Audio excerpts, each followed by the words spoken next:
Let's go Lions fans! Here's the latest news. I've got you covered with exclusive updates that you won't want to miss. Now, let's talk about something that could have a big impact on the Lions this offseason. So make sure to hit that like button and comment below. Who do you want to see play in a Lions jersey this season? Your opinion matters a lot. So, Carlton Davis, our very own blocking corner, recently made an appearance on the Slightly Decent podcast, and what he had to say about Dan Campbell had fans excited. Davis, who is now 28, was on the show with former Lions Savion Smith and former Buccaneers corner Vernon Hargreaves, and he was full of praise for Campbell. We already know how much the players respect our head coach, but hearing it straight from Davis really shows the kind of impact Campbell has on his guys. One thing that stood out was how Davis spoke about Campbell's relationship skills and accountability. We've seen it before, Campbell isn't just a coach who stands on the sidelines giving orders. He's in the trenches with his guys and isn't afraid to take responsibility when things don't go as planned. And Davis shared a story that proves it. He went into the locker room. Man, he was crying. He was like, blame your coach. He was really like, blame your coach. You can blame me. You can blame me, Davis said on the podcast. He took full responsibility. I've never, in my, 20 years of playing football, had a coach say, I lost the game for you guys. And there are a lot of other plays that guys could have made. Now, think about that for a second. How many head coaches in the NFL are willing to stand in front of their team in an emotional moment and say, this is my fault? That's leadership, that's authenticity, and that's exactly why players love playing for Dan Campbell. We've seen it in press conferences before, but hearing a player describe it that way only reinforces what we already know. Campbell is the man. But it's not just about taking the blame when things go wrong. Campbell is also the kind of coach who makes sure his players get the recognition they deserve.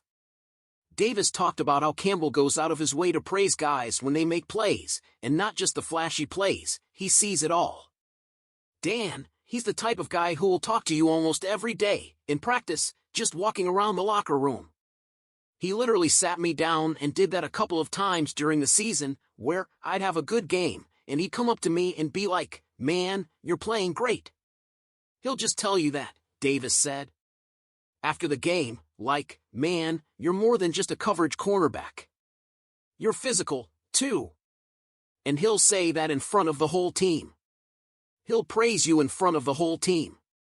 That's the first time a coach has ever done that.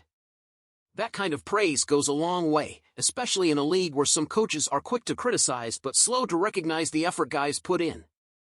We've all seen those behind-the-scenes clips of Campbell in the locker room, yelling at guys for doing the little things right. Remember when he praised Amon-Ra St. Brown for blocking downfield in that blowout loss to the Ravens? That's the kind of culture he's building, one where effort and heart are recognized as much as touchdowns and interceptions. And Davis clearly appreciates it. He even mentioned how Campbell highlights other players who are making those understated plays that help win games. He sees it all and makes sure the team knows who's putting in the work. And not just for me, for other players. And he highlights, this guy is going crazy. St. Brown blocking. St. Brown will block the ST out of somebody, but that's something that will go under the radar. Everybody ain't glorifying that, said Davis. But he's glorifying that in front of the team like, this is what I'm talking about. So you know when you're doing ST, he watches everything. But he'll also give you your flowers, too. A lot of coaches, they don't do that. Now, here's where things get interesting. Davis is set to hit free agency, and we all know that the Lions could use some help in the secondary. Could his admiration for Campbell be a factor in him coming back to Detroit? He certainly made it sound like playing for Campbell was a big deal to him. He a real one. He's my favorite head coach. I ain't gonna lie, that I done played for, Davis said. That's why I was out there trying to break my jaw for him. Lions fans, that's the kind of energy we want from our guys. You want players who are willing to go all out, put their bodies on the line, and fight for this team. And when you have a coach like Campbell leading the charge, it's easy to see why guys are willing to do just that. So, what do you think? Should the Lions make it a priority to bring Carlton Davis back in free agency? Do you think Campbell's leadership is enough to convince more players to come to Detroit? Drop your thoughts in the comments. Now, let's talk about what could be one of the most significant moves of the offseason. The Lions are in an interesting spot. After making it all the way to the NFC Championship in 2023, expectations were sky high for 2024. But after falling in the divisional round to the Commanders, it's clear that this team might need to make some big changes if they want to take that next step and bring a Lombardi trophy to Detroit.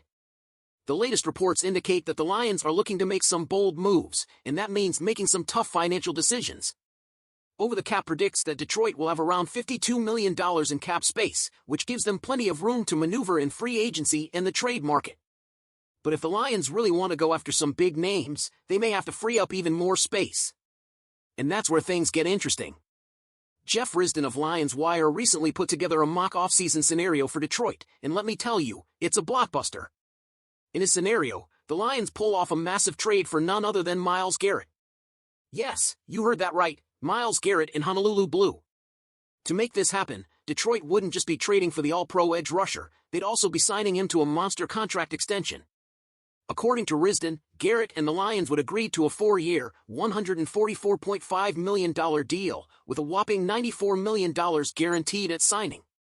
That kind of contract would make Garrett one of the highest-paid defenders in the NFL. And honestly, he's worth every penny. Imagine Garrett lining up opposite Aiden Hutchinson. Offensive lines would have nightmares trying to stop that duo. But that's not all. Risdon also predicts that the Lions will lock down their standout safety Kerby Joseph with a massive extension.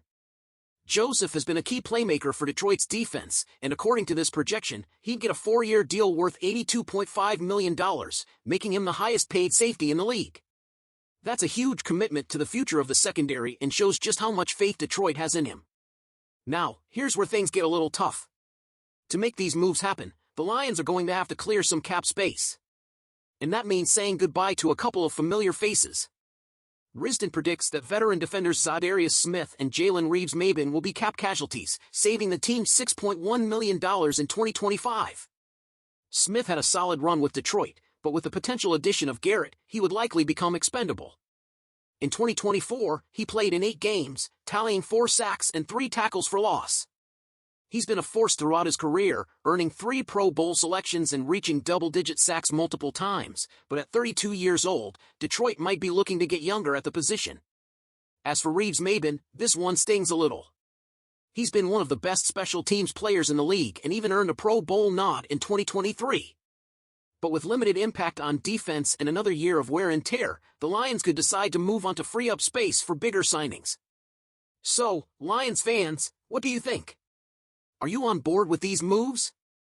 Would you be willing to let go of Smith and Reeves-Maybin if it means bringing in a superstar like Myles Garrett and locking down Kerby Joseph for the future? Let us know in the comments, we want to hear your take.